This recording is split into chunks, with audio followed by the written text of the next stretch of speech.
Praise the lord. చాలా సార్లు క్రైస్తవులు తెలుసుకోవాల్సిన విషయం ఏమిటి అంటే, మీ విశ్వాసం నెమ్మదిగా దారి తప్పి దైవజనుల మీదకి వెళుతుంది అని. దైవజనుల మీద పెట్టుకోకూడదు మీ విశ్వాసాన్ని.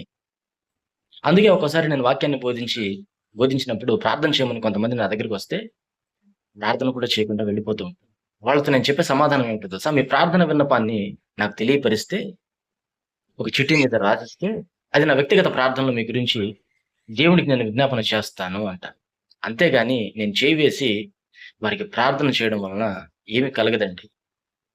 అయితే ఆయన నీ మీద చేయి వేస్తే అది నీకు ఆశీర్వాదం. Praise the lord. మీరు గమనించండి, మనుషుల్లో ఏమీ ఉండదండి. మీ విశ్వాసం దైవజనుల మీదకి వెళ్ళిపోయింది 21వ శతాబ్దంలోనే. అందుకే దైవజనుల వెంట కొంతమంది వెంపర్లాడుతుంటారు. మీరు వాళ్ళకి ఫ్యాన్స్‌గా, క్లబ్స్‌గా మారిపోయారు. దైవ సేవకుల్ని సెలబ్రిటీలుగా మార్చింది ఎవరో తెలుసా? మీరే. అందుకే మీ బలహీనతలు తెలుసుకొని కొత్త దైవజనులు కొత్తగా అవతారాలు ఎత్తేస్తున్నారు.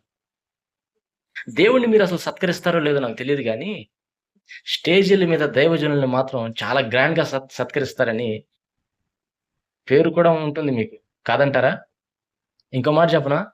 మీ విశ్వాసం దారి తప్పి నూనె బుడ్డీల మీదకి వెళ్ళిపోయింది. లేదండి అంటారా? ఆలోచన చేయండి. పరిశుద్ధ గ్రంథంలో న్ నేను నేను చెప్తున్న ఈ సత్యవాక్యంలో ఎక్కడైనా ఏ చోటైనా దైవజనుడైన పౌలు గాని, పేతురు గారు గాని, ఒక నూనె బుడ్డికి ప్రార్థన చేయడం కానివ్వండి, లేదా ఒక అరటిపండుకి ప్రార్థన చేసిన సందర్భం ఉందా? ఆలోచించండి మీరు. బిబ్లికల్ ఇల్లిటరసీ, వాక్యానుసారమైనటువంటి చదువులేనితనం, మోటుతనం అంటారు.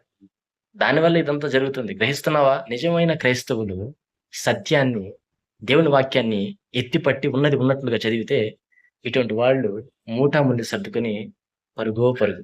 దేవునికి మహిమ కలుగును గాక.